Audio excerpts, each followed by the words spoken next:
Hi guys, this is Vitaly with AFT Dispatch and A2C Logistics, and in today's video, I'd like to speak with you about the EPA and how they want to put soybean oil into your diesel. Now, before we get started, I'd like to ask you to please like the video, be sure you subscribe to the channel, and hit the notification bell so you never miss a single release of our videos, where every Friday we're talking about something that could benefit you in your trucking businesses, in your trucking careers, as well as cover the loads we've successfully booked for our customers, consisting of leased-on owner-operators and carriers operating under their own MC authorities, running under our truck dispatch services. As always, guys, big thank you for all the likes you've provided in all the previous videos. Please do keep them coming. Let's talk about the EPA and how they want to put soybean oil into your fuel tank.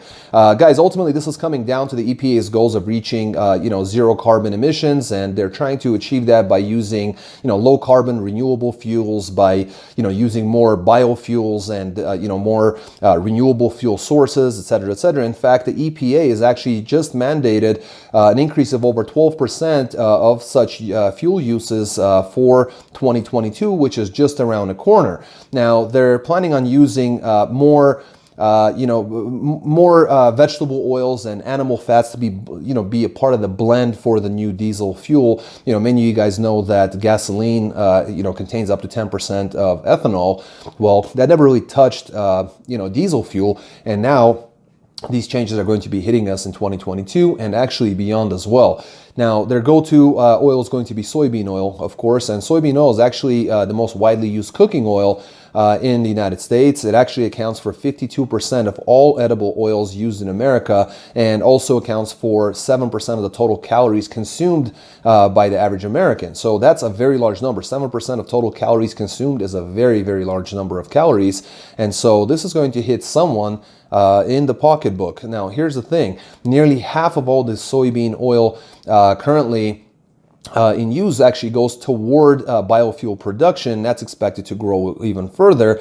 And the prices are also something to consider, because although they have decreased ever so slightly recently, they still remain at nearly double the price of pre-pandemic price levels. So very expensive. Now, it's gotten so bad that food makers can't find soybean oil at any price, and that's their go-to choice for cooking oil. So that's also hitting the food manufacturing or food production sector as well. It's also unclear whether or not biofuels, even reduce greenhouse gases. And in fact, I printed out a statement here by the EPA, talking about this, as well as a statement by Forbes, and I'd like to read both of them for you here. Now, the EPA notes that the potential drawbacks from biofuels include changes to land use patterns that may increase GHG or greenhouse gas emissions, pressure on water resources, air and water pollution, and increased food costs. Depending on the feedstock and production process and time horizon of the analysis, biofuels can emit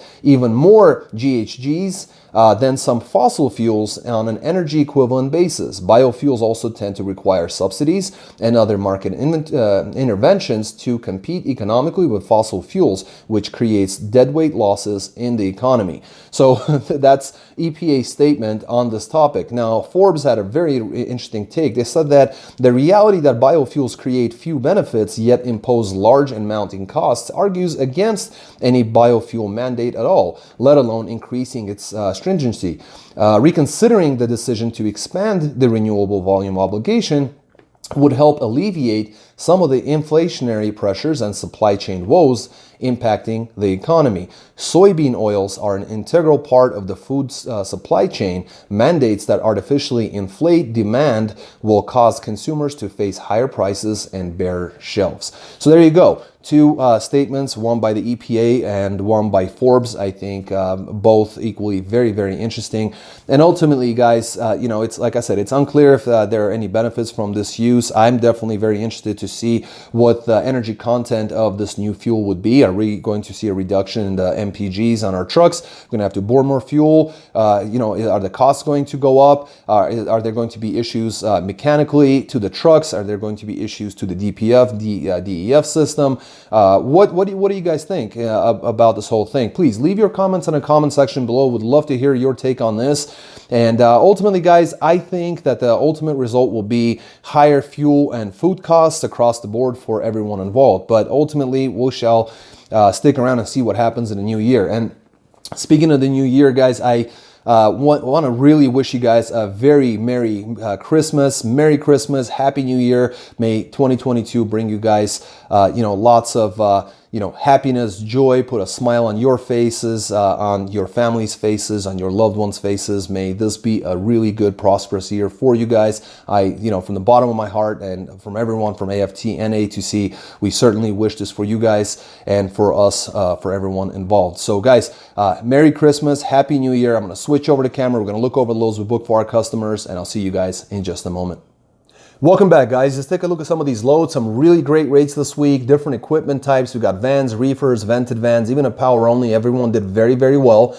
And there's some definitely some surprises here in how well different equipment did. So definitely stick around. I'm going to start off with a reefer coming out of Carson, California, going to Tacoma, Washington.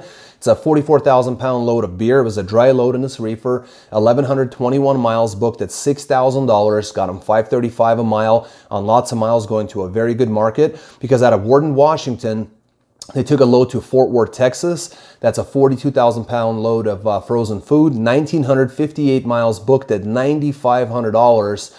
That got them $485 per mile on lots and lots of miles. Now, these guys only ran for 6 days, running Wednesday to Tuesday.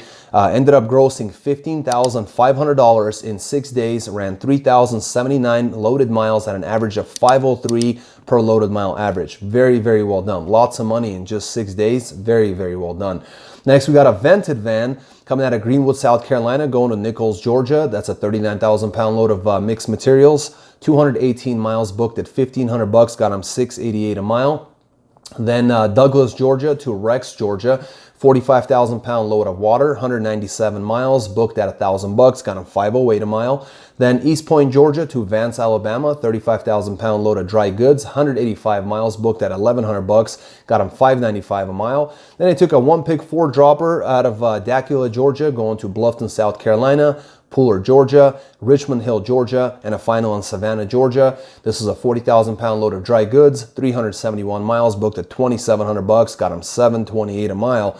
Then Jefferson, Georgia, with a one pick 3 dropper to Carver, Mass, Wretham, Mass, and a final in Plainfield, New Hampshire. This is a 23,000 pound light load of equipment, 1,237 miles booked at $4,800, got them $388 a mile. Now, these guys, very well done. Vented van. Now, here's what's interesting. They ended up grossing $11,100, ran 2,208 miles loaded, and got an average of 503 per loaded mile average. Same exact average as the reefer above. A lot less miles, and they don't have a reefer to lug around. So vented vans, they have their time and their place. If you know how to use them, you'll make very good money.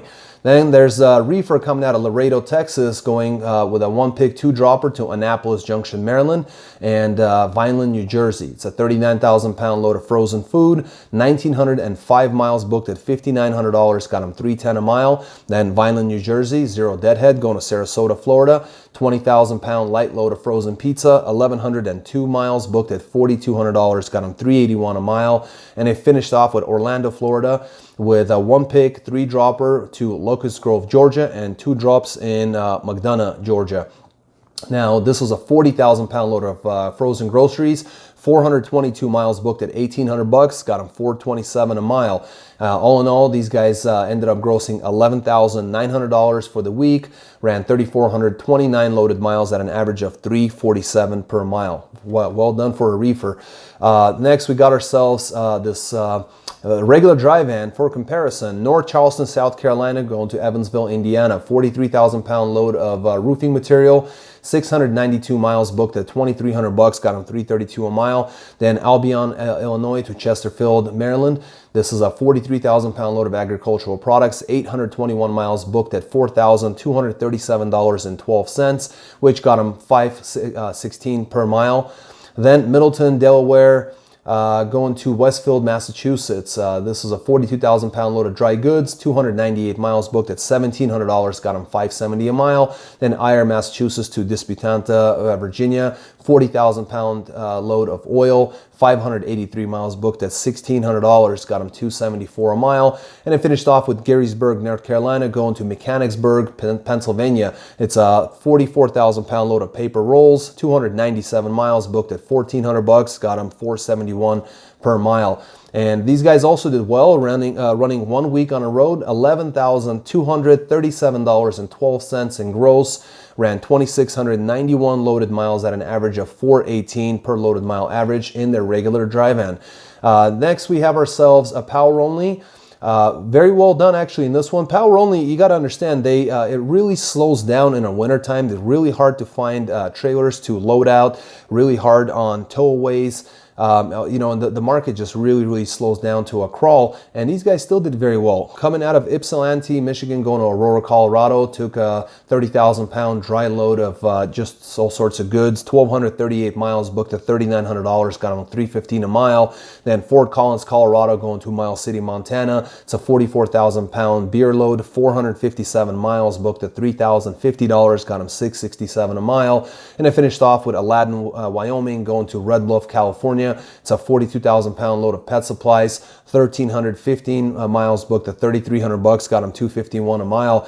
Did very well, $10,250 gross, 3,010 miles ran with an average loaded per mile of 341 per mile. Very well done. It's a power only, don't forget. It's a power only, or you know, over $3 a mile and over 10 grand for the week. Well done without owning a trailer. Then we got ourselves a van coming out of Fort Collins, Colorado to Miles City, Montana. It's a full truckload of beer at 44,000 pounds, 457 miles booked at $2,300, got them $503 a mile. Then Fairview, Montana to Millersburg, Ohio. This is a 42,000 pound load of pet supplies, 1,416 miles booked at $3,200, got them $226 a mile. Then Boston Heights, Ohio to Tampa, Florida. It's a 27,000 pound load of insulation, 1,064 miles booked at $4,000, got them $376 a mile. And it finished off out of Tampa, Florida, Zero Deadhead going to Winter Garden, Florida. It's a short run, 40,000 pounds of groceries, real short trip, you know, straight through 24/7 on the pick and the drop. And it was just really there to add some additional money to hit the driver's $10,000 weekly goal. It was only 83 miles booked at $700, got him $843 a mile, and he hit his goal. Ended up running Thursday to Thursday, hit $10,200 for the week.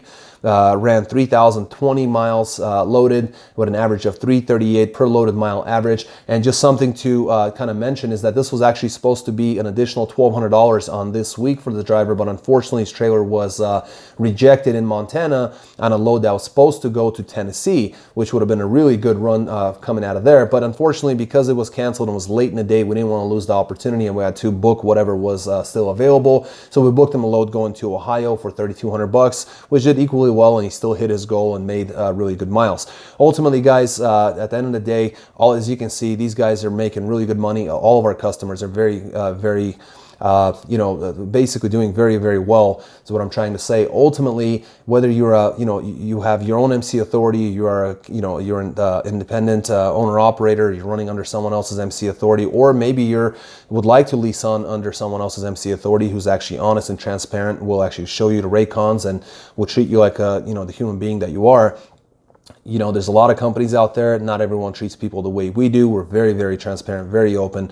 And you can see that from the folks that make money with us, that stick with us, that work with us year in and year out. So if you have any questions whatsoever about any one of our programs, please do get in touch with us at 801-448-6363. You can call or text that number. You can also go to our website at aftdispatch.com/go, get more information there. You can sign up for our newsletter. You can fill out the chat box that's in the bottom corner of every one of our pages. Just put in your information. We'll get back to you. We'll provide you all the answers that you're seeking. We'll get you more information. And ultimately, guys, let's end the year, on a strong note, obviously, but let's start the next year, with, hit the road running, kind of put it that way. Ultimately, you have the opportunity. If you have your own MC, if you want to lease on, it's here, it's available. Lots of folks are taking advantage. They're making more money than ever before. You have a very strong team of dispatchers. We've been around for a very long time. We have multiple offices, and we treat people, like we want to be treated.